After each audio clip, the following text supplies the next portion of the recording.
شانه شد. نه چنوز ما دیم با یک ویدیو شادمندی دیم که ما دیم یک پاچه زیبا ندان شاخه ایتالیایی ببینیم. سفیتوان که دیجان بازشونو میکنه. سیاه متوالن E5 اسب F3 اسب 6 اسب پیاده دفاع میکنه. فیل به خانه یه 3-4 میاد. فیل 3-5 پیاده به خانه یه D3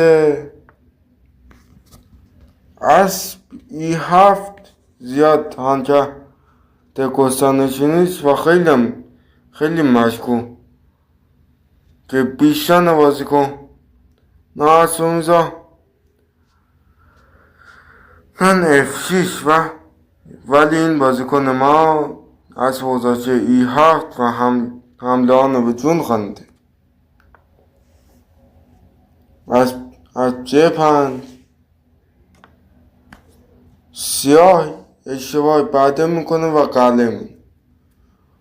قله این جاد به اصطلاح خوب نیست ولی بازیکن سیاه معمول من که نه ولی این دفعه قله وزین به H5 میاد. دنخانه یه H7 میخواد مات کنه.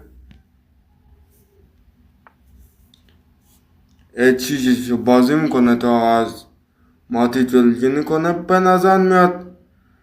نظر میاد که حمله دفاع شده ولی این خیال خامیه که سیاه به قول خودش وان داشته. اسب زن F7 حمله جدید پانسن شاه سیاه با نقطان F7 جواب میده. فیل زن F7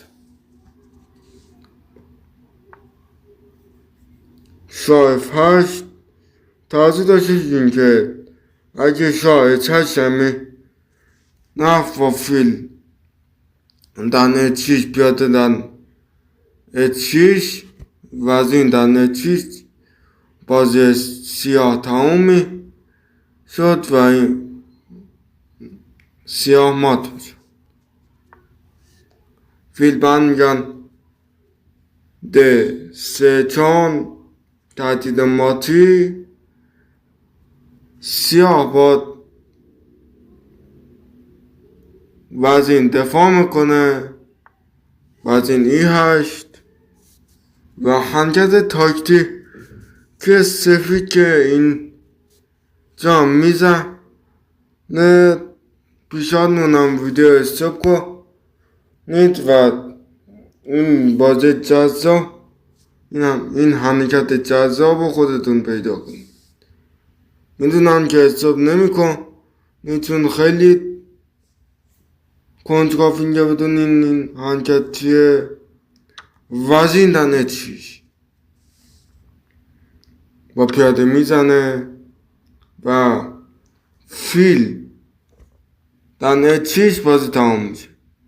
سیاه مات شد و امیدوارم از این بازی لذت کافی برده باشین. فعلا خداحافظ و شما نشد.